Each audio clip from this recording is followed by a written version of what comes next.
I'm a social worker. I work at a homeless shelter. What's the homeless situation like in Austria? Is it because in the U.S. it's pretty bad. Is it as bad in Austria? So it's definitely getting worse, but I think like compared to the US, it's still not that bad. Hello, Hi, hi. What is your name? my name's Eric. Eric. Where are you calling from, Eric? I see a bizarre area code. Yeah, I'm calling from Austria. Austria. Austria is kind of like it's kind of like a low key Germany, right? Because Germany became high key because they did all that World War II stuff, and Austria is still a little Germany-ish, but it's not as high key because they didn't do that. Is that true? Yeah, Am I talking crazy? kind of, but Hitler was actually Austrian, so we kind of did Really? that. Yeah, yeah, Wait, Hitler was Austrian? yeah. I thought but his whole thing was like Germany is going to take over the world and like German supremacy. So why would he go from Austria to Germany and then be like, yeah, Germans rock, and then did one guy not be like, hey, you're not even German? When he was young, he tried to be an artist and he failed at the University of Vienna, I think. And then he went to Germany to get into politics. He took over Austria too. Like Austria back then was a part of Germany, I think. So yeah. Okay, I'm on Wikipedia. Adolf Hitler was an Austrian-born German politician. Okay, that makes sense. Germany, okay, but, like, look, be honest with me here about this and tell me, Yeah. are Germany and Austria kind of the same thing?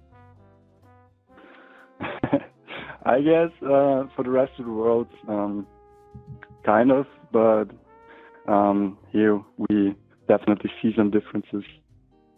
Like, yeah, Austrians talk a little bit different. Yeah, just. Yeah, I mean, I guess this is kind of like if like some Canadian dude came down to America and he was like, America's number one. We're gonna make it the best thing. It's like, well, why do you give a fuck? I thought you were Canadian. Yeah. It's kind of like the Canadian-U.S. thing. Well, as I say often on this show, enough about Hitler. What's going on with you? Yeah, it's funny you called me. I actually thought about what I'm going to talk. If you pick up, I called like 100 times. My phone bill is going up, but I don't care. And I couldn't think of anything. I just wanted to tell you I'm going to your Cologne show on the 18th of November. Oh, wow. That's cool. No, when so I'm doing a live show in Cologne, Germany, and when they asked me when I saw that when like the person who helps me do my tours was like, you want to do Cologne, Germany, I was like, yeah, I'll go to Cologne and do a show for the 5 people that'll show up to that. But get this, I have sold more tickets in Cologne, Germany than I don't fucking like North Carolina, which is kind of funny. Oh, because one is much farther away.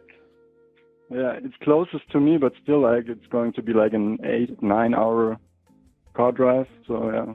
Oh shit! No, I'm excited for that one. I'm excited. I did a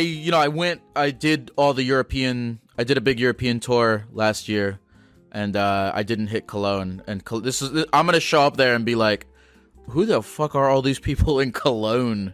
I don't even know what it is. I've never been anywhere in Germany except Berlin. So I'm excited. Yeah, if you know any good Cologne spots to do meth or eat food, let me know.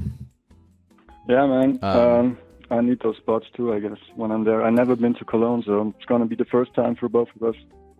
So, okay, well, enough about me, enough about Hitler. What's up with you? What's your life like? I don't know right now. I'm kind of like hanging in there, I guess, or not much happening. I finished my degree in earlier this year and just like started working now.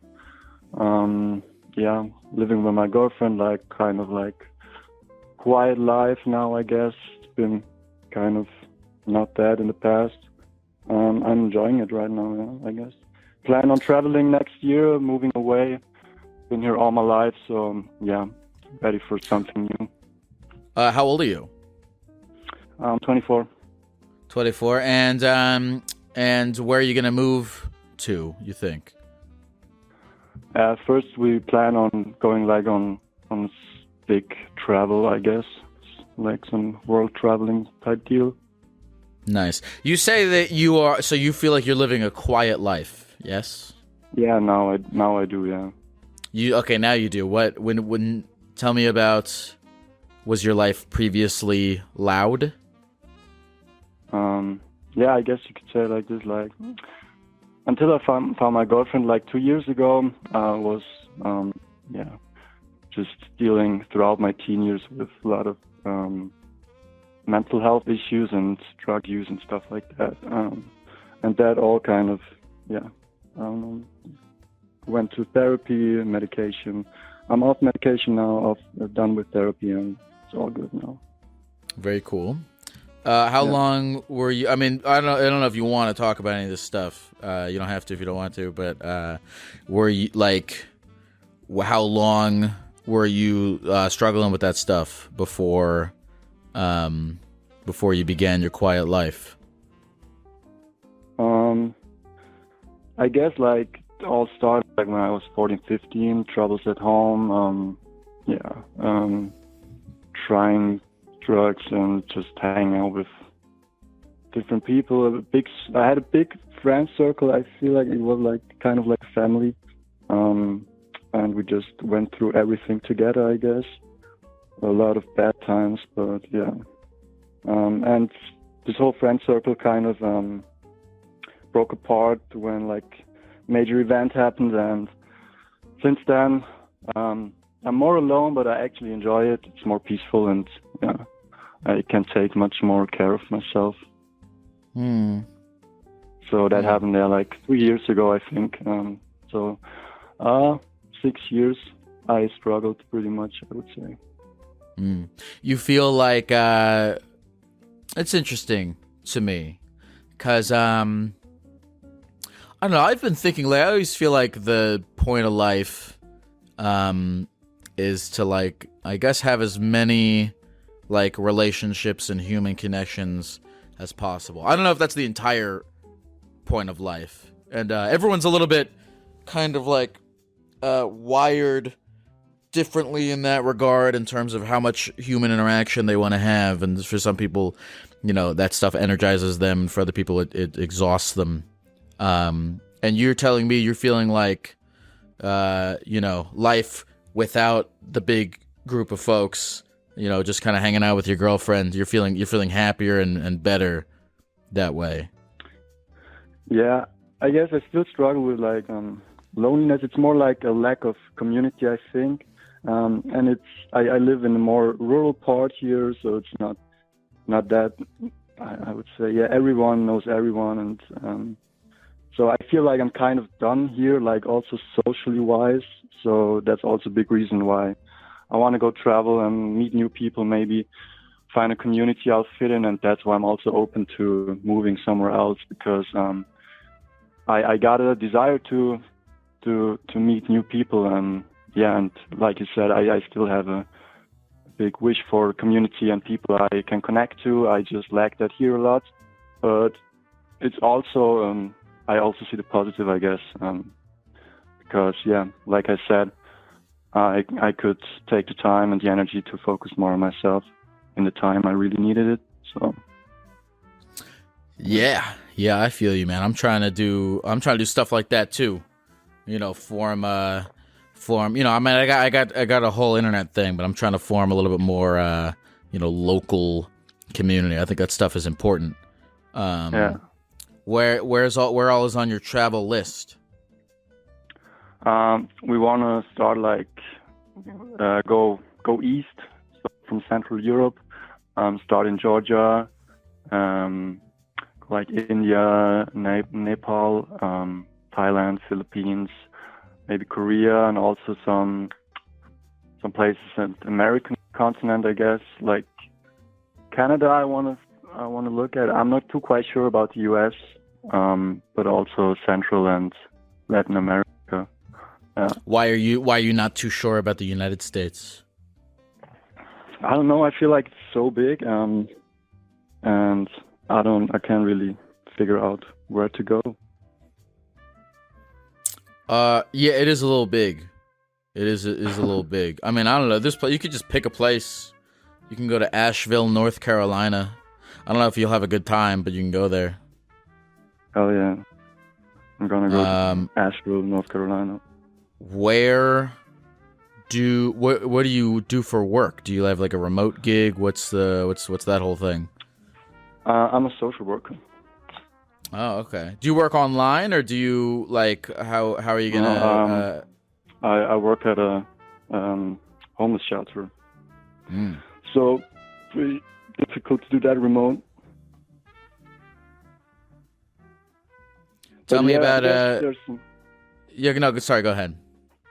Yeah, I guess there's some opportunities where you can work social work online. I haven't looked into it too much. Tell me about the working at the homeless shelter. What's that like?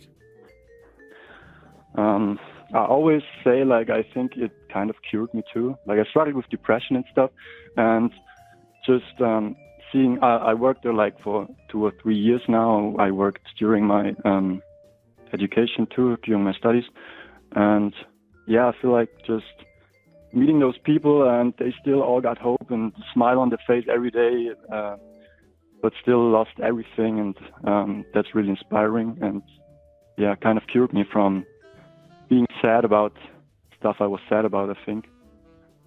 Interesting. So you're working at the homeless shelter, and like you're telling me the morale is better than one might expect. I guess so, yeah. You could say that, yeah. Definitely. Interesting. I'm curious if you can touch a little bit more on that, because yeah, that sounds like a big perspective shift of some kind. Like, yeah. So why do you think that that these people are able to have still smile and still be happy despite their situation? Like, what do you think, considering like what you've observed and what you've heard from talking to them? Yeah, the thing is, when I'm meeting them, they're usually getting help in some form or another, like getting a bed, getting food, getting some money. So I guess when I meet them at our institution, they're like more in a thankful mood and just appreciate the little help they get. Instead of outside, they pretty much receive a lot of, they're just stigmatized, and they're literally on the edges of our society. And I think it's like we also have like a meeting point for the scene. So I feel like, it's just a positive place for them to receive some, like we mentioned earlier, community and get some of their basic needs fulfilled. And that's a positive thing, I guess, for them. But also, I guess if they would lose their hope, there's not much reason to live anymore for most of them. A lot of them are depressed, but you can really feel that they have big hopes and always tell themselves it's getting better, and that's really inspiring. How do you feel like that influenced your perspective on your own life?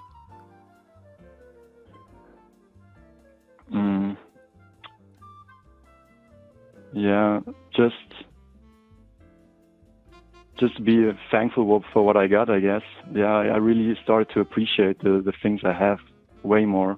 And I often just ask myself, is there really reason to be not happy right now or not thankful? And most of the time there isn't really a reason. So that kind of stuck with me. What's the homeless situation like in Austria? Is it, because in many cities across the US it's pretty bad. Is it as bad in Austria?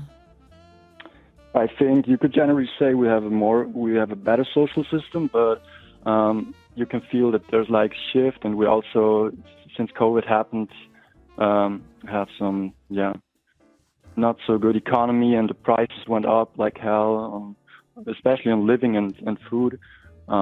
So we have like the opportunity to sleep, and our beds are like always full. And this summer was like the first year where it was always full, and I never saw that in the summertime, because most of the people just sleep outside when it's warm enough. So it's definitely getting worse, but I think like compared to the US, it's still not that bad, especially, like I said, I'm kind of living in a rural part of Austria, but yeah, we still have poverty here, and it's definitely a problem. But yeah, compared to other places on this planet, we definitely got less. Yeah. Is there is there like a lot of drug use too, or is that also not as bad? Well, the people I work with, like I would say like 80-90% got some form of addiction. So yeah, a lot of heroin and alcohol mostly. Have you, so working, how long have you worked at the shelter? It's like my third year now, yeah. Have you had any experiences where like you knew someone at the shelter who was like addicted to drugs and like really having a shitty time, and like you over time you saw them get better and improve their life? Oh yeah, definitely. I had one girl, she was pretty crazy. She had a boyfriend, and they always came together to our shelter. It was like in the beginning when I started, and they were addicted to benzos, alcohol, and opiates. Always beating the shit out of each other. It was really like I needed the police a couple times, and then we just didn't hear anything from them. Like 2 months ago, we received an email. They just moved to Vienna, like our capital, moved away from the scene, and got clean and got a job now. They live together. So yeah, they definitely got better, but most of the time, I always say it's a pretty hard job, because you don't see those moments of success, you know, because people come when they need help, and when they're better, they usually don't come. So it's very hard to notice if someone gets better, because usually they just disappear, and that could mean a lot of things. So yeah. And yeah, right. I guess that's true. I guess if someone comes to you for help at the shelter and you don't see them again, it either means, you know, that they got better or they got worse, but you don't really, you can't really tell. I mean, it's cool that you got an email from those people, so you can like be like, all right, I know, I kind of get some closure like, on that situation. Right. Some people, like years later, they just come over and say, yeah, you helped us in the situation. It was really nice, and we got better now. That's nice to see, but yeah, like I said, most of the people just vanish, kind of. Now, I don't know if this is a question of like your experience, or if this is just whether you want to be optimistic or pessimistic, but when you don't see someone after, you know, anymore, do you assume that things got better or things got worse? Depends on the person, I would say. Like the situation of the life they're in, can't say it. But most of the time, they're out of my head, out of sight, out of mind, kind of, because we got a lot of people there, and I just focus on the people that are here and in front of me, and I try to distance myself as much as I can when I'm not in contact with those people, I would say. But yeah, obviously your mind you start to think. But I would say I'm more of an optimistic person now, and just generally better for my mental health if I don't assume the worst, I guess. What is your ultimate dream, Eric? It's Eric, right? Eric. My ultimate dream, I always forget everyone's fucking name, but I feel honored. Yeah. My ultimate dream is to live in a self-sustaining community somewhere on countryside or something, like on a farm. I always dreamed about that. Yeah. You know what I'm curious about this. I'm gonna take questions from the chat for you. All right. So I was talking to this guy. I don't know if you guys heard. I was talking to this guy on one of the other podcasts, and I was about to hang up. Well, not hang up, but the conversation was ending, and he was like, "What? I don't get any questions from the chat." And I was like, "Nah, because I don't give. By the way, it's not like it's not like getting questions from the chat. It's not like a Tonight Show Johnny Carson invites you over to the couch kind of thing. It's just sometimes I feel it, sometimes I don't. But I don't know. You seem like a cool guy, so I want to get some questions from the chat if the chat has any questions. Let's see. It'll take a little bit of them to time for them to. A lot of the time, chat is just dumbass emojis and people talking about something that has nothing to do with anything. Okay, we got a real question, but not today. We got some real questions. All right. Someone said, if you weren't working in a homeless shelter, what other area of social work would interest you? Before I worked at the shelter, I was working with a youth center in my town, I guess. That was really cool. I could skateboard all day with the guys there and just do cool stuff, I guess. Yeah, it's more positive and more chill, but I kind of got bored after a while, so I figured, I need something with a little bit more action, I would say. So yeah, but I guess something with young people, teenagers, stuff like that. Someone wants to know how you plan to fund your trips around the world. The last years I managed to save a little money. Now my girlfriend also is a social worker. We met studying. We're both earning not that bad, so we're just saving up and just focus on saving for a year now, and then I think it would be enough. Someone wants to know if you think who would win in a fight between Goku and Superman. Oh damn, I'm not into any of those. Fuck. Sorry, chatter. This guy has a life. Man. All right. Someone said. Let's see here. Someone said, "What city in Austria is this shelter? I went to Vienna and did not see any poverty at all." It's not Vienna. It's actually on the other side of Austria, but I'm not gonna give my location. But it's generally pretty clean. But if you get into some areas here, also Vienna, also my town, you definitely notice some poverty. But like I said, it's definitely not that much. It's different places, other places. So someone asked, what is your favorite Austrian food? Damn, Kässpätzle. What? What did you just say? It's called Kässpätzle. It means it's basically mac and cheese, but with different noodles and a lot of local cheese. So it's pretty nice. Say okay, Kätzpen. Say it very slowly one more time. Kässpätzle. Kässpätzle. You got it. Oh, cool. We have Kraft here, which is it's just shitty mac and cheese. Yeah. No, it's not like that. It's way better. All right. Okay. Last question. Someone wants to know how you met your girlfriend. Yeah, we met at the university. She's a social worker too. We graduated together, so basically just studying. Cool.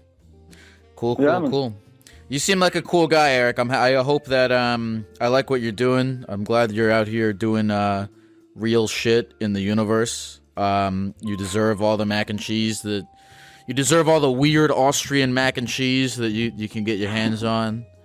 Hell yeah. And so I'm gonna meet you. You're coming to Cologne. Yeah, man. Yeah, I hope we're gonna. All right, talk, sick. Man. I'm really excited. Yeah, well, I try to meet everyone after the shows. I Perfect. Yeah. So when we meet, be like, oh, I'm the guy who works at the shelter, and I'll be like, oh fuck, you're that guy. So we'll and then we can stare at each other or whatever. Hell yeah. Is there anything else? I'm looking forward to staring at you too, brother. Is there anything else you want to say to the people of the computer before we go? Love y'all. Have a good night. Love you, Gecko. Hey, you too. Take care, brother. Bye, man. I like that guy. He was chill. He had a good demeanor to himself. Talked about, I don't know, some people are just, they just got good vibes. That guy had a good vibe. He's, yeah, I don't know. Do I have anything else to say about the state, about what we have learned over the past 25 minutes about the state of mental health in Austria? I don't think I do. I think I'm just rambling to pad out the time of this call. I think that's what I'm doing. And I'm going to stop doing that in 3, 2, 1. Hello? Hello. What is your name? My name's Linda. Linda, what's going on? How's life? Life is great. I won a pinball tournament last night, so I want to talk about that. It was great. How many people were in this pinball tournament? We had 7 people. Okay. How does a pinball tournament work? Is it like people go back and forth to see who can get the biggest score? So I was also running it. We use this thing called match play, where it has like a set number of machines you're playing, and you get randomized with like 2 people on each machine. So whoever gets the highest score, then they get a point for that round. And you go on to the next one. That's pretty sweet. Okay, so you organized the pinball tournament. Yeah. How did you go about? Tell me, I'm curious because I'm in a headspace right now where I really want to put on more events. I mean, I have my tour, which is great, but I want to do more like local fun things. So and also, I want to encourage the people who listen to this to organize doing more fun local things, because I think it's an incredible benefit to one as a human being. So tell us from the ground up, how did you organize this pinball tournament? Yeah. So I totally agree with that. I think it's great to have like small spaces for anyone to just either learn or, dive into it if they're really into that environment. But I ended up getting into pinball and tournaments and all that stuff, primarily just from going to conventions and having arcades available. So I just played a whole bunch of pinball there since it was on free play. And that kind of opened the doors to, like, there's this app called Pinball Map, where you can find different locations that have a whole bunch of pinball machines. I moved to a new city and started playing at the local arcade there. And since I was there pretty often, they asked me if I wanted to, like, host a women's tournament. So that way, women can have a safe place to play and, hang out and ask questions and learn, where it's not like a stressful environment for some people, because sometimes it can be a little cutthroat. Women's tournaments are usually pretty chill. Wait, the pinball scene is cutthroat? It can be, yeah. In what sense? There's a lot of rules to some of the machines, and like if you accidentally mess up somehow, then sometimes people get really uppity, and they're like, "Well, you can't do that. We have to like disqualify you from the tournament," and all this other crap. Wait. So I just want to get into this for just a second, because sure. Here's the thing about pinball is like the amount of inputs that you can make in this game. It's like in most games have like kind of like not an infinite, but like they have several buttons that you can press, many inputs. I'm a big Super Smash Bros. Guy, and we have on the controller there's like 10 fucking buttons. Pinball really only has 2 inputs. It's the right trigger and the left bumper, the left fucking thing and the right fucking thing. And so obviously you're not supposed to pick up the machine and fucking tilt the thing. But outside of that, I mean, how much is there really to fuck up or cheat? With such a limited amount of input into the game in general. Well, this has happened a handful of times where I've seen like people, I've done this myself, where if you're playing against someone else and you accidentally play their ball instead. Sure. You can mess up. Because sometimes it's very easy to think that it's your ball, that you accidentally play someone else's. Or if there's some other option in the game where you can get an extra ball, and you're not supposed to play those usually. So if you play it, sometimes that can disqualify you. Yeah, people are just like really picky about some of those rules, but yeah, it's kind of silly. I'm a pretty casual player for a tournament player, but yeah, some people are just like really sticklers about it. So this is cool. You moved to a new city. Do you know anyone in the new city? I like a handful of people, like maybe 3 or 4 people. What city is it? Richmond.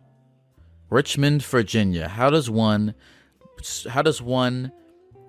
revive their life by leaving everything they know and moving to Richmond, Virginia? They do it by hosting a pinball tournament, of course. Yeah. I like that. So I actually think that's sick. No, I think that fucking rocks. What is there? Do you want to shout out this arcade at all? Does that interest you? What's the arcade? So my favorite spot is Wax Moon Records. They're over in Scott's Addition, and yeah, it's like a horror themed arcade as well. So they have a lot of like, you know, I guess Frankenstein, Phantom of the Opera, and Halloween. So they have a ton of like horror specific arcade cabinets, which is great. What cabinet did you run this tournament on? We had about 10 last night, so that way we kind of, you know, rotated around. We didn't get too bored. But yeah, we had Stranger Things.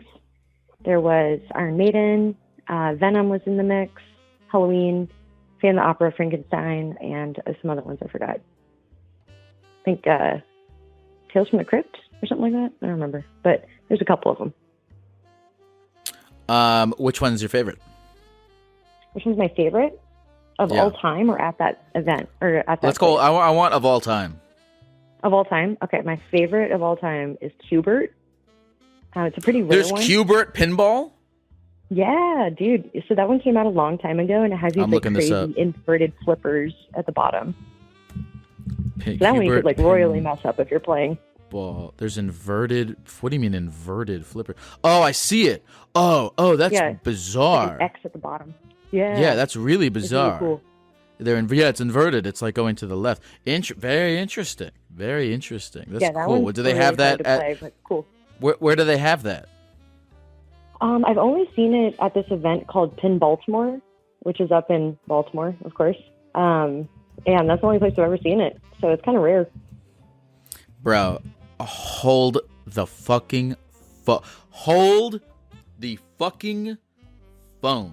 I don't live there right now, but I'm originally from Baltimore, Maryland, and I have never in my life heard of Pin Baltimore. And I'm looking at the website right now, and they have a music lineup. What is this? This is awesome. This is so cool.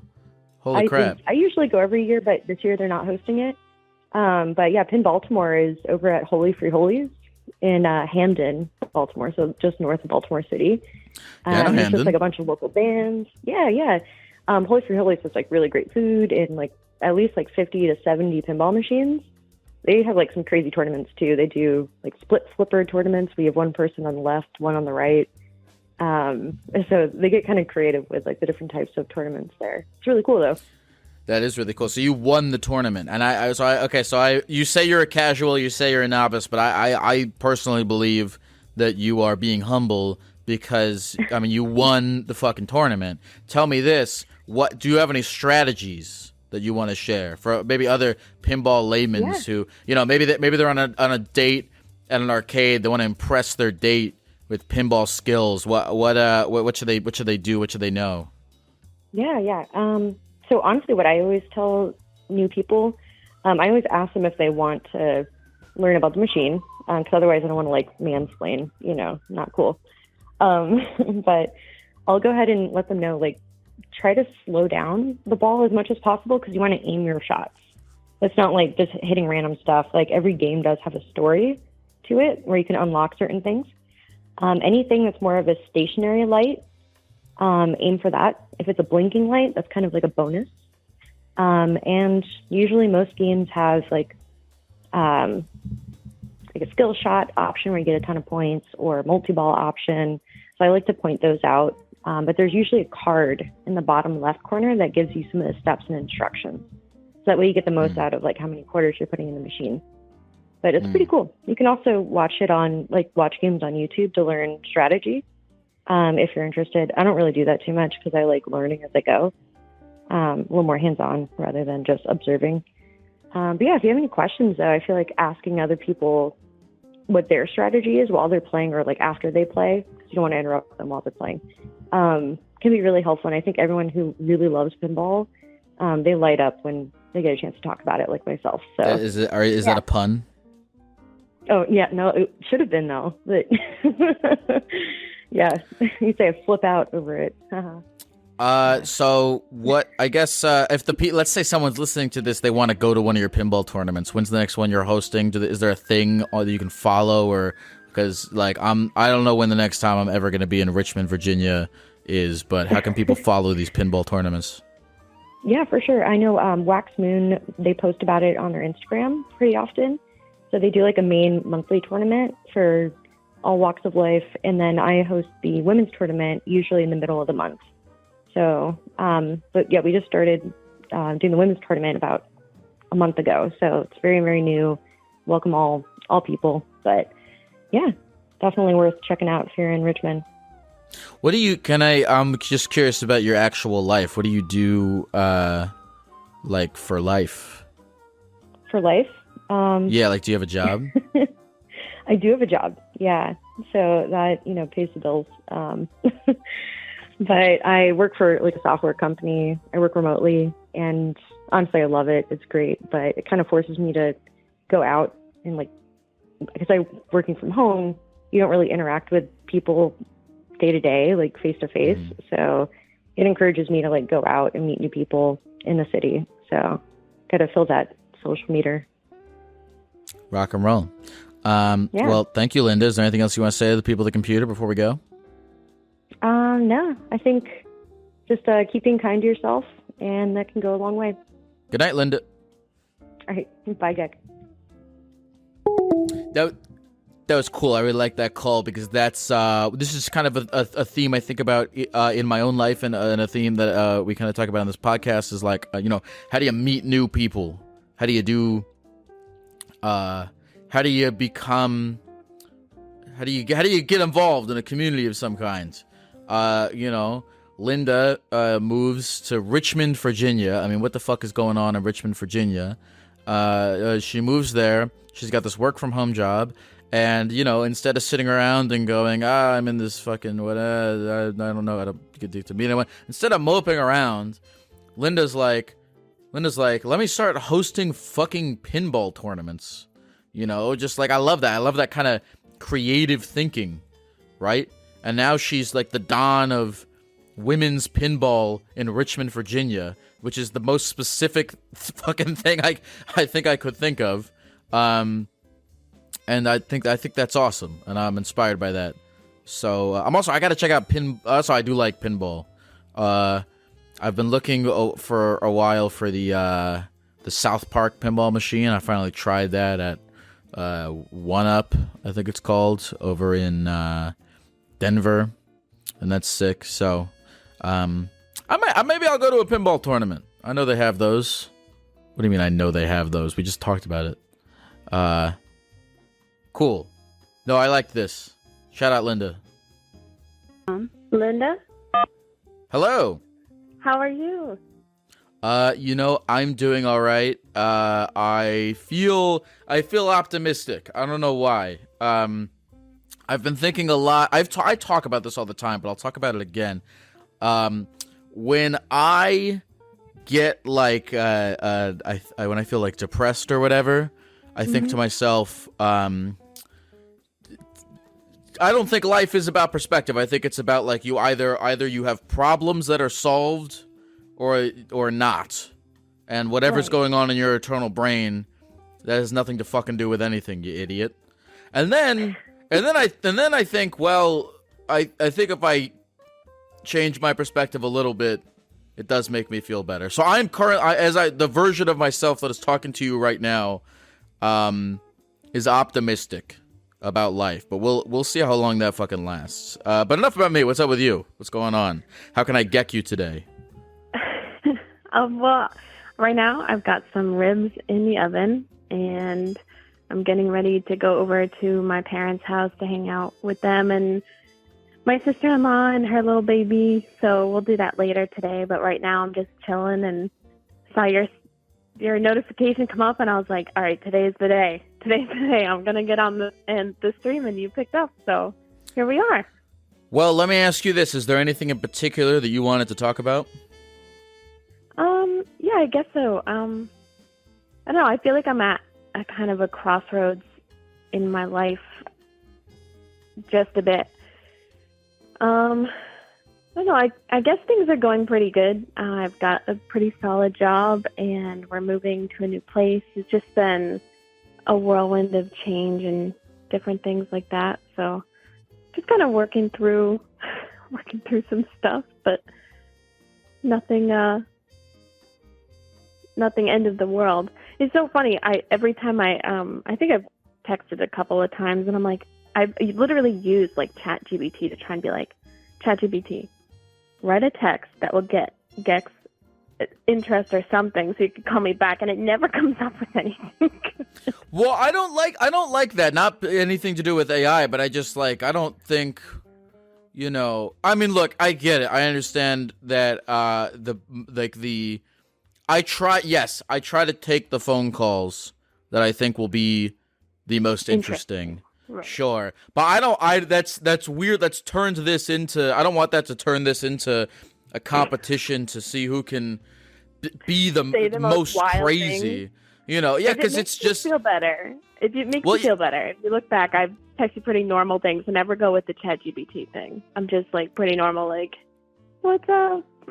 Well, I don't want people to like lie, and I don't. By the way, I don't think most people on this show are lying. I don't want people to be like, I got to think of a crazy thing. And also, I'm gonna say this too. The conversations that I enjoy having the most on this show are not necessarily the craziest ones. I like when people are being authentic, and you can kind of tell. Like, you can tell when somebody is approaching this authentically versus being like, oh, I want to be on the show because I'm crazy, you know. Yeah, and, and somebody can have a crazy thing, but if they're approaching it in an inauthentic way, I don't talking to them is kind of boring, you know. No, I get what you mean. So I'm happy to talk about your boring life, is what I'm saying. Okay. Well, I guess I can tell you a little bit about my boring life, if you'd like. So right now, I work full time. I work in quality and aerospace and defense manufacturing, so that's pretty cool. But holy fuck, on the side, I do like dog walking and babysitting and house cleaning and all of that. So I've been out straight, just completely murdering myself with work because I'm trying to prepare for a move. And even though like you have a solid job, like everything is still very expensive. So what part of the country do you live in? New England. Mm-hmm. New England. Can I say something insane? Sure. Like forever, when I hear the phrase New England, I don't know what people are talking about. It's so funny that you say that because my niece the other day didn't know that New England wasn't like a place in Europe. She thought it was. Didn't even know that New England was a region in the U.S. I was like, what? It's just funny. Okay. Anyway. Okay. So New England. What state do you live in? I live in New Hampshire. Okay, so yeah, see, if you said New Hampshire, I'd be like, okay, I know where she lives, but you said New England. No, I've since come to understand that New England is a region of America comprised of like Massachusetts, New Hampshire, Vermont, Connecticut, Rhode Island, right? Rhode Island and Maine, yep. But it's just easier. You asked, to be fair, you did ask what region I lived in. I don't think you asked me what state, so that's probably why I said New England. Okay. I don't think I said that, but also that I said it on record. Wrong. No, I could be wrong. We'll go back. It's more likely that I'm wrong than that you're wrong, but we said it on record. Whoever's listening to this can play it back and see who's right. I mean, do you? So let's see. New Hampshire. Is New Hampshire an expensive place? I would say it can be. It depends on like where you live. Yeah, it can be. I mean, New England's a pretty expensive cost of living for the country, so it can be. I mean, I got lucky. I mean, I got a good job. I knew somebody, and they told me to apply, and so I got a good job. So I got lucky in that regard, but it can be expensive. There's not a whole lot of, I guess, opportunity here, I would say. Like, it depends on where you live in this state. I would say if you're in this southern region, you might have more opportunities, but the more rural you get, it tends to be the same small businesses. Not that small businesses are bad, but like the same things, and life doesn't really change that much. So if you're looking for a change, or if you're looking to like really go far with your career, you kind of have to leave the area you're in. That's my opinion. Okay, I have one more New England thing. Okay, the Patriots, the football team. Yes. They're the New England Patriots, right? Yes, they are the New England Patriots. So that's okay, because that always confused me, because that's like what? How many states? Like 6 states? I don't know if it's exactly 6. Who cares? But it's several states sharing one football team. I mean, I guess it kind of makes sense because some of the states are pretty small. It's not like it's Texas and like the Dallas, like New England is probably the size of Texas, and so it makes like different states tend to be bigger than our smaller ones. So it kind of makes sense that we have united behind one team. Yeah, they all pulled together for one football team. Yeah, no. Growing up, I never, like, embarrassingly recently have I learned what exactly New England is. But well, I'm glad that I mean, is life good? Sorry, I'm being a fucking idiot. Is life good? I think for me, life can be good. On a positive, like I've been in therapy for like 9 months now, and it's really changed my life. Yeah? It really has. I mean, it can be so hard to find the right person and like feel like you're not. Sometimes, like when you're trying to explain things to somebody, it doesn't feel like they understand or listen, or it's just really hard to find a good therapist, period, right? So I finally found somebody that really works for me, and I think I've done a lot of work on myself, and I can really tell the difference in my own life. So I would say life is pretty good. I mean, I have my own challenges and stress and trying to figure things out and family drama stuff, but I think to navigate those things, like, you have to be pretty, I don't know, life is going to be stressful no matter what, right? I guess in some regards, no matter who you are, what your situation is. But if you're not like good with yourself, it can be like 10 times harder to navigate those things. Yeah, I know that from some experience. Life is, oh man, I say this a lot on this show, and not just on this show, but just in real life. I go, life is crazy. Which I believe, truly. I have a friend, and she listens to this show, and we argue over that a lot, because she thinks saying life is crazy is lazy. She thinks it's like that life is more complex than just crazy. But I disagree. I think life is crazy.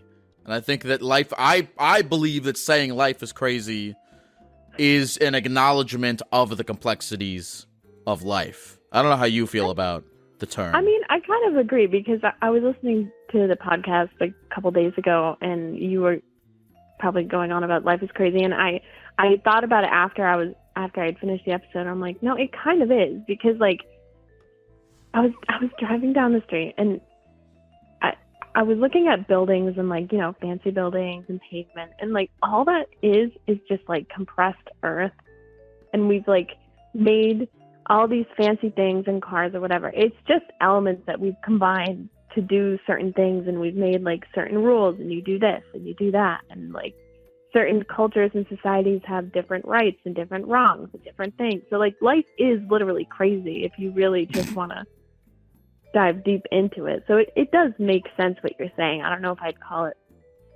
lazy. It's just how you're encapsulating. Like you can't. It's like the perfect couple of words to condense how complex life is for everybody. I was saying, like, if you talked about ChatGPT. I think if you asked ChatGPT to take all of Stephen Hawking's books, how many? But he probably wrote like 20 books. I don't know. Mm-hmm. He wrote one. What was it? What was the one book he wrote? Hold on. I have my computer in front of me. Give me 2 seconds. Stephen Hawking. All right. What did he write? He wrote a book. I think it was called the something of the universe. What did he publish? A Brief History of Time. Okay, he published a book called A Brief History of Time. He published another book called The Universe in a Nutshell. And whatever, I believe if you asked ChatGPT and you were like, summarize all of Stephen Hawking's books in 3 words, it would spit back, life is crazy. Can you hold on. Hold on. Right I'm going to do that. I'm in front of my computer. I'm going to do that right now. Stay logged out. Okay, hold on. Summarize all of Stephen Hawking's books in 3 words. Let's see what it says. Okay, it says cosmos, black holes. But that's the same thing. That's the same thing as life is crazy. Black hole, craziness. What's your name again? It's Melinda. Did you say Melinda or Linda? Linda. Okay, Melinda is the name of Stephen Hawking's wife. Oh, wait, no, I'm thinking of Bill Gates. Wait, they're both guys with glasses. Can we talk about Stephen Hawking's wife real quick? Sure. I don't know if I prepared to talk about it because I don't know anything about her because I didn't even know her name just now. I'll keep it real short. But they got married. They had 3 kids together. And then he had a care nurse. Stephen Hawking cheated on his wife with his care nurse, left her for this woman. I think they've been together until he died or something like that. But yeah, Stephen Hawking was a dog, man. Did he do that while he was in the wheelchair with the robot voice and stuff? Yes, he did. That's pretty wild. That's pretty wild. Is his wife still alive? What's she doing? I think so. I don't know. I'm checking my bookshelf right now because I'm pretty sure I had a book that she wrote at some point, the beginning of everything or something. They made a movie about The Theory of Everything. The Theory of Everything. Yeah, I had the book once, but I don't know if I have it now. But yeah, it was pretty wild. So I guess maybe that can help us all feel better. If Stephen Hawking can still get it, and living life at its fullest in the condition he is, we can do it too. You know what I think what that says to me? The fact that Stephen Hawking did that while he was in a wheelchair, you know what it says to me? That's it. It tells me that life is crazy. Do I really? Oh, okay, I'm sorry. I'm gonna end this conversation in 2 seconds. But you said earlier you were like I was listening to the podcast and you were going on about how life is crazy. Do I rant about that a lot? Well, I'm not trying to make you feel self-conscious. But No. I'm not. I'm just curious. I'm just collecting information. A little bit. I would say just a little bit. It comes up a lot, but sometimes you do a good job explaining where you're at and what it is that you mean by it. So I wouldn't worry about it too much. Okay. I'm not good at understanding how I come off on this thing because I just do it and post it and then other people my experience of talking, my experience of the words I'm saying from the point of view of the guy saying them is very different from the experience of the words I'm saying from the point of view of someone listening to them, if that makes sense. No, it does make sense. I mean, it's kind of like watching a video of yourself, right? And then you're like, oh, I sound like that, or I'm saying that. I didn't realize that's how it's coming across. But you have such a good following of people. We listen to you because we like your style. So don't worry about it. Thanks, man. Thanks. I'll keep trying. I'll keep trying to. I'm gonna go back to the lab and try to come up with other things to say besides life is crazy. Thank you for calling, Linda. Of course, no problem. Have a great day. Bye. You too. It is. I mean, it is crazy. Maybe I go on too many rants about life being crazy, but that's That's the conclusion that I have about life. And I also I was thinking about this recently. You know, I'm 26 years old, which I think is pretty young. And it feels weird. I feel kind of weird being this podcast, it's not like a I guess it is seen by some as an advice show, maybe. I try to make it more of a interview. I like to think that I am interviewing people more than I am advising them, but I'm sure whatever. It's a little mix, I guess. But I think I'd be a lot better at this show if I did it when I was like 70. Maybe that's what'll happen is, I'll go on hiatus for 44 years and then pick it back up and be like, okay, after 44 years, I have a greater breadth of knowledge and life experience to talk to people about their life and stuff. I feel like I'm flying blind doing this. Because I feel like a little boy all the time. And so maybe when I'm 70 years old, but part of me thinks that when I'm 70 years old, I'm also going to be like, you know what?